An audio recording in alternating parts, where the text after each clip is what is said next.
السلام علیکم۔ Unit 6.2 giving feed back میں خوش آمدید۔ اس یونٹ میں آپ دیکھیں گے کہ اسیسمنٹ کے نتائج کی بنا پر طلباء کو فیڈ بیک کس انداز میں دینا چاہیے تاکہ وہ طلباء کے لیے فائدہ مند ثابت ہو۔ فیڈ بیک کیا ہے اور یہ کیوں اہم ہے؟ فیڈ بیک کسی چیز کی کارکردگی یا خیال کے بارے میں معلومات یا تنقید ہوتی ہے جسے اس چیز یا خیال کو بہتر بنانے کے لیے استعمال کیا جاتا ہے۔ اسیسمنٹ کے فیڈ بیک کا مطلب طلباء کو ان کی کارکردگی کے بارے میں معلومات فراہم کرنا ہے تاکہ وہ جان سکیں کہ انہوں نے اسیسمنٹ پر مبنی کام میں کس قسم کی کارکردگی کا مظاہرہ کیا ہے۔ یہ سیکھنے کے عمل کا ایک اہم جزو ہے جو طلباء کو اپنی اسٹرینتھس اور ویکنیسز اور ایریاز آف امپروومنٹ کو سمجھنے میں مدد دیتا ہے۔ مؤثر فیڈ بیک درج ذیل خصوصیات کا حامل ہوتا ہے۔ یہ طلباء کو سمجھنے میں مدد دیتا ہے کہ انہوں نے کیا اچھا کیا اور کہاں بہتری کی ضرورت ہے۔ یہ طلباء کو اپنی کوششوں کو جاری رکھنے یا زیادہ محنت کرنے کی حوصلہ افزائی کرتا ہے۔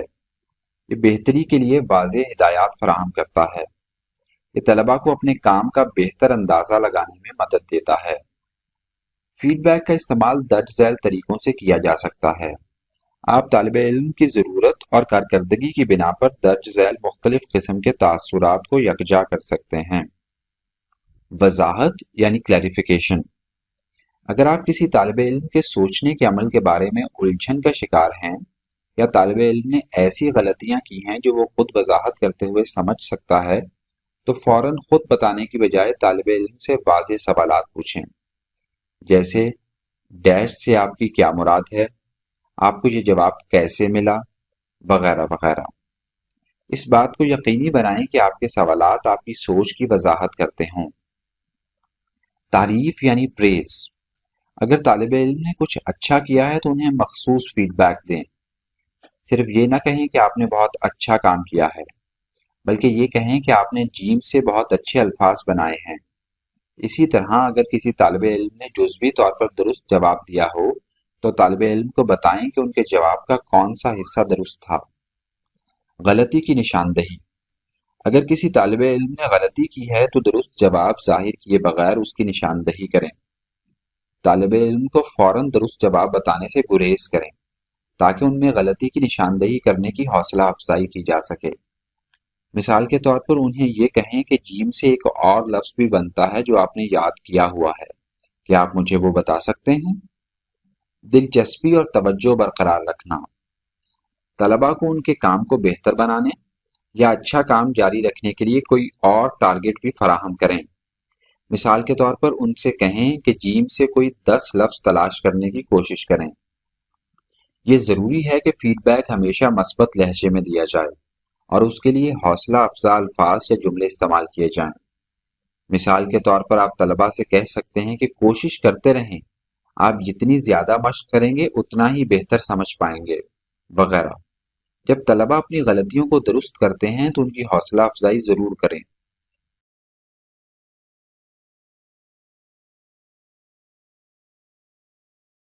آئیے اپنے بنائے ہوئے سبقی منصوبے کو دیکھتے ہیں۔ اسیسمنٹ کے لیے جو 2 حکمت عملیاں آپ نے اپنے لیسن پلان میں شامل کی ہیں ان پر غور کریں۔ سوچیں اور یہ بتائیں کہ ان پر مؤثر فیڈ بیک آپ کیسے دیں گے۔ آپ کی مدد کے لیے اگلی سلائیڈ پر کچھ سوالات موجود ہیں جو آپ کو درست سمت میں سوچنے میں مدد دیں گے۔ کچھ گائیڈنگ کوسچنز درج ذیل ہیں۔ آپ طلباء کو کس طرح فیڈ بیک دیں گے؟ اگر چند طلباء درست جواب نہیں دے سکے تو آپ کیا کریں گے؟ اگر زیادہ تر طلباء درست جواب نہیں دے سکے تو آپ کیا کریں گے؟ فیڈ بیک کو مد نظر رکھتے ہوئے آپ اپنی تدریسی ہدایات کو کیسے ایڈجسٹ کریں گے؟ کسی بھی سبق کا مقصد طلباء کو زیادہ سے زیادہ سیکھنے میں مدد کرنا ہے۔ اس کا ایک طریقہ طلباء کے سمجھنے کی قابلیت کو مد نظر رکھتے ہوئے ان کی ضروریات کے مطابق تدریسی ہدایات میں تبدیلیاں کرنا ہے۔ اگرچہ سبق میں فوری تبدیلی کرنا مشکل ہو سکتا ہے، لیکن ایسا کرنے سے طلباء کے علم میں اضافہ ہوگا۔ ذرا سوچئے کہ تدریسی ہدایات میں ایڈجسٹمنٹ کی ضرورت کب پڑتی ہے۔ اگر آپ کے پاس وقت کم ہے تو آپ کو ٹیچنگ ایڈجسٹ کرنے کی ضرورت پڑ سکتی ہے۔ ایسا تب ہوگا جب 50% سے زیادہ طلباء اپنا کام آپ کی منصوبہ بندی سے آہستہ یا تیزی سے ختم کر رہے ہوں۔ اگر طلبہ الجھن کا شکار ہیں یا کنفیوزڈ ہیں تو بھی آپ کو ٹیچنگ ایڈجسٹ کرنے کی ضرورت پڑ سکتی ہے۔ مثال کے طور پر آپ طلبہ سے ایک سوال پوچھتے ہیں اور آدھے سے زیادہ طلبہ اس کا غلط جواب دیتے ہیں یا جواب نہیں دے پاتے، تو ایسی صورت میں آپ کو ٹیچنگ کو ایڈجسٹ کرنا چاہیے۔ ٹیچنگ ایڈجسٹ کرنے کا پہلا طریقہ، اگر آپ کے پاس کمرہ جماعت میں توقع سے کم یا زیادہ وقت موجود ہے تو آپ اپنی ٹیچنگ ایڈجسٹ کریں۔ اگر طلبہ اس کام کو سمجھ رہے ہیں لیکن آہستہ آہستہ کام کر رہے ہیں تو انہیں کام کرنے کے لیے زیادہ وقت دیں۔ اگر بہت سے طلبہ جلدی جلدی کام ختم کر رہے ہیں تو اگلی سرگرمی کی طرف تیزی سے بڑھیں۔ ٹیچنگ ایڈجسٹ کرنے کا دوسرا طریقہ، اگر آپ کے طلبہ سبق کو نہیں سمجھ پا رہے یا الجھن میں ہیں تو درج ذیل اقدامات کریں۔ اگر طلبہ آپ کے سوال کا جواب نہیں دے پاتے تو سوال کو آسان سوالات کے سلسلے میں توڑ دیں جو طلبہ کو اصل جواب کی طرف لے جائے۔ اگر کچھ طلبہ کو سوال کا جواب معلوم ہے اور باقی طلبہ نہیں جانتے تو طلبہ سے کہیں کہ وہ ایک دوسرے سے بات کرتے ہوئے اپنے ساتھی کو اس جواب کی وضاحت کریں۔ دوسرے طلبہ سے صحیح جوابات سننے سے الجھے ہوئے طلبہ کے لیے جواب واضح کرنے میں مدد مل سکتی ہے۔ اگر زیادہ تر طلبہ ایک سوال کے بارے میں الجھن کا شکار ہیں تو اس سوال کے مواد کو دوبارہ سکھائیں، چاہے وہ پچھلے ہی سبق سے کیوں نہ ہو۔ آخر میں تفہیم کے لیے پھر چیک کریں۔ اپنے سبق میں اس حد تک واپس جائیں جہاں آپ کو لگتا ہے کہ طلبہ آخری تصور سمجھتے تھے۔ آہستگی سے بولتے ہوئے دوبارہ شروع کریں۔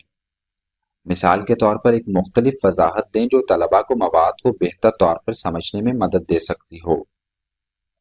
معلومات کے ہر نئے ٹکڑے کے بعد سمجھنے والے سوالات پوچھیں۔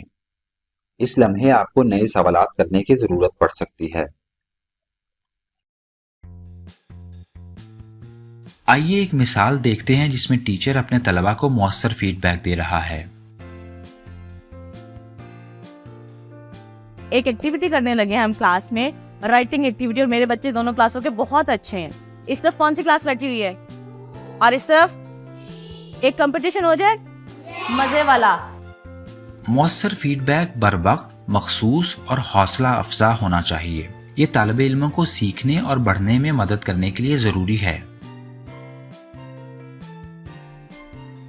سب بچوں نے اپنا اپنا مرضی کا لکھ لیا ہے جو لکھنا تھا؟ اچھا جی، اب ہم دیکھتے ہیں اور نظر بھی آ رہا ہے کہ سب بچوں نے اپنی کاپیز پہ لکھا ہوا ہے۔ اب کسی ایک کا چیک کرتے ہیں کہ کس نے کیا لکھا ہے۔ ہم کس کا چیک کریں؟ صبا کا دیکھتے ہیں صبا نے کیا لکھا ہے۔ صبا نے لکھا ہے I am so happy because Hania is my friend۔ صبا آپ کی سٹوری بہت اچھی ہے اور بہت دلچسپ لگ رہی ہے۔ اچھا، do you know another word which means happy؟ joyful، very good۔ Teacher مثبت رائے کے ساتھ شروع کرتا ہے اور پھر ڈیپر تھنکنگ کی حوصلہ افزائی کرنے کے لیے ایک وضاحتی سوال پوچھتا ہے۔ اچھا، because Hania is my friend۔ ہاں صبا، آپ کو لگتا ہے کہ آپ کے فرینڈ کے اسپیلنگ ٹھیک ہے؟ ایک دفعہ اس کو دیکھیں گی؟ اوکے، اس کو ریز کریں اور صحیح اسپیلنگ لکھیں۔ ٹیچر سپورٹیو طریقے سے غلطی کی نشاندہی کرتا ہے اور طالب علم کو خود کو درست کرنے کی ترغیب دیتا ہے۔ ویری گڈ صبا، آپ بہت اچھی بچی ہیں کیونکہ آپ نے اپنی غلطی خود ہی فائنڈ کی اور اس کو ٹھیک کر کے لکھا ہے۔ ٹیچر طالب علم کی حوصلہ افزائی کرتا ہے۔ ویری گڈ، صبا نے بہت اچھا لکھا ہے 2 کلاس میں سے۔ اب ہم 3 میں سے دیکھتے ہیں۔ اس بچی نے لکھا ہوا ہے مائی سیلف پہ my name is Samina, I read in 3 class. Very good. اب ہم کسی اور بچے کا دیکھتے ہیں، فہد کا چیک کرتے ہیں۔ فہد نے کیا لکھا ہے؟ فہد نے لکھا ہے I was going home at night, no one was in the street, it was so dark۔ Fahad very good, آپ نے بہت اچھا لکھا ہے۔ آپ کی اسٹوری سے میرے دماغ میں بہت اچھی امیج واضح ہو گئی ہے۔ کیا آپ اس ساری سیٹنگ کو بیان کرنے کے لیے کوئی اور ورڈ یوز کر سکتے ہیں؟ کون سا؟ میں ڈانٹ کے جائے لکھ سکتا ہوں۔ Very good. ٹیچر ہمیشہ گریڈ لیول اور کام کی پیچیدگی کو مد نظر رکھتے ہوئے فیڈ بیک فراہم کرتا ہے۔ یاد رکھیے کہ مؤثر فیڈ بیک ہمیشہ مخصوص، حوصلہ افزا اور قابل عمل ہونا چاہیے۔ یہ طلباء کو ان کے تجربات سے سیکھنے اور ان کی صلاحیتوں کو بہتر بنانے میں مدد کرنے کا ایک بہترین موقع ہے۔ آئیے یونٹ 6.2 گیونگ فیڈ بیک کے اہم نکات کا جائزہ لیتے ہیں۔ مؤثر فیڈ بیک طلباء کو ان کی کارکردگی کے بارے میں معلومات فراہم کرتا ہے انہیں بہتر بنانے کی ترغیب دیتا ہے، واضح رہنمائی فراہم کرتا ہے اور ان کی خود تشخیص کی صلاحیتوں کو فروغ دیتا ہے۔ فیڈ بیک کو وضاحت، تعریف، غلطیوں کی نشاندہی یا دلچسپی برقرار رکھنے کے لیے استعمال کیا جا سکتا ہے۔ فیڈ بیک اساتذہ کو اپنی ٹیچنگ کو ایڈجسٹ کرنے کا موقع فراہم کرتا ہے تاکہ طلبہ مکمل طور پر سبق کو سمجھ سکیں۔ ڈسکشن فورم پر اس یونٹ سے متعلق اپنی معلومات ایک پیراگراف کی صورت میں لکھیں۔ اس میں یہ ضرور بتائیں کہ آپ کے خیال میں مؤثر فیڈ بیک کے اطلاق میں آپ کو کس قسم کی مشکلات درپیش ہو سکتی ہیں۔ باقی اساتذہ کے جوابات بھی پڑھیں اور ان کی پوسٹ پر مؤثر فیڈ بیک دیں۔